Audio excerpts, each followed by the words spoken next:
जिंदगी गुलाम सर झुका के जी लेता है, लेकिन उसकी नस्लों से गुलाम जन्म लेता है। और शहंशाह जब जीता है तो तलवार की झंकारों में जीता है। उसके खानदान के लोग शहीद भी होते हैं, लेकिन जो लोग शहीद होते हैं उनकी नस्लों से सरदार जन्म लेता है। और हमारा नस्ली ताल्लुक सरदारों से है, हम गर्दन झुकाकर जीने वालों में नहीं है। आपको तय करना पड़ेगा कि इस मुल्क में जो कुछ भी आज हो रहा है उसकी बड़ी वजह यह है कि आजादी के वक्त हमारी जितनी मस्जिदें जलाई गई, मस्जिदें तोड़ी गई, उससे ज्यादा बेहतर बादल को छूने वाले मीनारे वाली मस्जिदें हमने बना ली। हमारे तालीमी इदारे बर्बाद किए गए, हमने उससे बेहतर तालीमी इदारे बना लिए। लेकिन क्या वजह है कि इन चीजों की बाजियाफ्त के बावजूद भी इन 75 सालों की तारीख ये कहती है कि अकलियत और दलित के लोग जहाँ आजादी के वक्त खड़े थे, बिलखुसूस अकलियत के लोग वहाँ कायम भी नहीं है, वहाँ उससे नीचे चले गए। उसकी वजह क्या है? मैं एक बात कहता हूँ नौजवानों, अपने बुजुर्गों के साथ बड़े एहतराम के साथ, कि कोई बच्चा हो उसका मामू बड़ा अमीर हो, कोई बच्चा हो उसका खालू बहुत कबीर हो, उसका फूफा वजीर हो, ये तीनों मर जाएं तो क्या वो बच्चा यतीम कहलाएगा? तुम्हारा जवाब होगा नौजवान, नहीं। रिश्तेदारों के मरने से कोई बच्चा अमीर नहीं होता।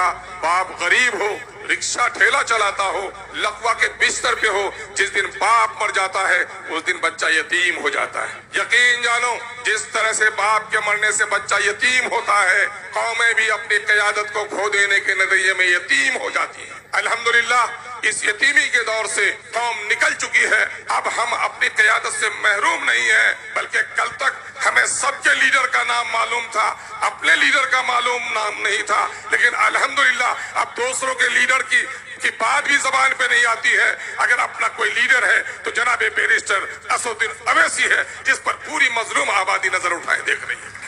लेकिन जानते हो, क़यादत के लिए कीमत चुकानी पड़ती है। क़यादत के लिए कीमत यही चुकानी पड़ती है जो फरसुदा और जालिमाना निजाम होता है। वो सब कुछ बर्दाश्त कर सकता है, लेकिन क़यादत को बर्दाश्त नहीं कर सकता। अभी बिहार को देखो, जिस सरजमीन से मैं आया हूँ, क्या हुआ वहाँ लोगों ने, एक वक्त था जो MIM को कोई तरह नहीं दी लोगों ने, लेकिन जब MIM जीत कर आई तो वो लोग जो लोग कल तक अकलियतों और दलितों के उत्थान की बात करते थे, वो लालू जी जो कहते थे कि दलितों अकलियतों अपने दरमियान में लीडरशिप पैदा करो, वो नीतीश जी जो कहते थे इंसाफ के साथ तरक्की में सब कोई शामिल हो जाओ, लेकिन भाजपा के लोग तो हमारी गर्दन काटते ही हैं। लेकिन हमारी क़यादत की गर्दन जिसने काटी उसका नाम ही नहीं सेकुलर पार्टियों से वाबस्ता है, जिसका नाम राष्ट्रीय जनता दल और जदयू है। यानी इस मुल्क में जो लोग भी वोट के सौदागर हैं, वो आपका वोट तो हासिल करना चाहते हैं, लेकिन आपको क़यादत में हिस्सा नहीं देना चाहते। कई नौजवानों, तारीख को मुड़कर देखो, गांव बस्ती में कभी तुमने देखा होगा। तुम्हें मायूस होने की कतई जरूरत नहीं है। दिन हमारे लौट रहे हैं, हमने अभी अंगड़ाई ली है। हमारे लोग चाहे कल तक हमारी क़यादत हमसे दूर थी, या हमारी क़यादत हैदराबाद में मैसूर थी, मुल्क के दूसरे हिस्से में यह क़यादत नहीं पहुंची थी, तो जान रहे हो मुल्क में कहीं आतंकवादी हो, कहीं फसादात हो, कहीं किसी किस्म के मुकदमात हो, अदालत के फैसले हमारे खिलाफ आए हों, उस वक्त मुसलमानों की गर्दनें झुकी हुई थी और पूरी कौम एहसासे कमतरी के समंदर में गर्क हो रही थी।